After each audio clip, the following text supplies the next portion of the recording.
മക്കൾസിനൊക്കെ സ്കൂളിലേക്ക് കൊടുത്തുവിടാൻ പറ്റിയ റൈറ്റാട്ടോ ഇന്നത്തെ വീഡിയോയിൽ കാണിക്കാൻ പോണത്. കയ്യോടുകൂടി തന്നെ അങ്ങനെ സേവ് ചെയ്ത് വെച്ചോ. അതിന് വേണ്ടിയിട്ടേ നമുക്ക് സേമിയ ഉണ്ടല്ലോ, നമ്മൾ ഈ പായസമൊക്കെ ഉണ്ടാക്കുന്നത് ആ വണ്ണുള്ള സേമിയ അത് വേണം. അത് ഇതേപോലെ ഒരുപാട് ചെറുതല്ലാതെ ഒരുപാട് വലുതല്ലാത്ത രീതിയിൽ ഇങ്ങനെ മുറിച്ചെടുക്കുക.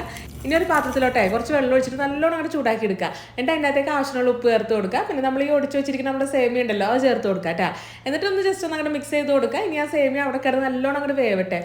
നല്ലോണം വേവട്ടെ എന്ന് പറഞ്ഞിട്ടേ ആകെപ്പാട് അങ്ങനെ വെന്തൊരു കുഴക്കുഴ പാകമൊന്നും ആവാൻ പാടില്ല കേട്ടാ. എങ്കിൽ ഇതിങ്ങനെ കടിക്കുമ്പോൾ കടിക്കാനും കിട്ടരുത്. ആ ഒരു പാത്തിൽ വേണം വേവിച്ചെടുക്കാൻ. മനസ്സിലായെന്ന് വിചാരിക്കുന്നു ഞാൻ. ഇത് വെന്ത് കഴിഞ്ഞാലേ ഈ വെള്ളത്തിൽ നിന്ന് അങ്ങോട്ട് ഊറ്റി മാറ്റി വെച്ച് കൊടുക്കണം കേട്ടോ.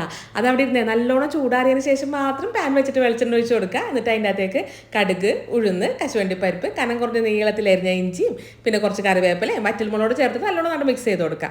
എന്നിട്ട് ഇതിൻ്റെ അകത്തേക്ക് ഒരു 1/2 ടീസ്പൂണോളം മഞ്ഞൾപ്പൊടിയോട് ചേർത്ത് കൊടുക്കുന്നുണ്ട് കേട്ടോ. എന്നിട്ട് പിന്നെ ഒന്നായിട്ട് മിക്സ് ചെയ്ത് കൊടുക്കുക. ഇത് നമ്മുടെ സേമിയ ഉണ്ടല്ലോ അത് വേണം ചേർത്ത് കൊടുക്കാനായിട്ട്. എന്നിട്ട് നല്ലോണം നട്ട് മിക്സ് ചെയ്ത് കൊടുക്കുക. ഈ സേമിയ അങ്ങോട്ട് ചൂടായി വരുന്നതനുസരിച്ചിട്ട് ഇതിൻ്റെ കെട്ടൊക്കെ വിട്ട് ഇങ്ങനെ സെപ്പറേറ്റ് ആയിട്ട് അങ്ങനെ വന്നോളും.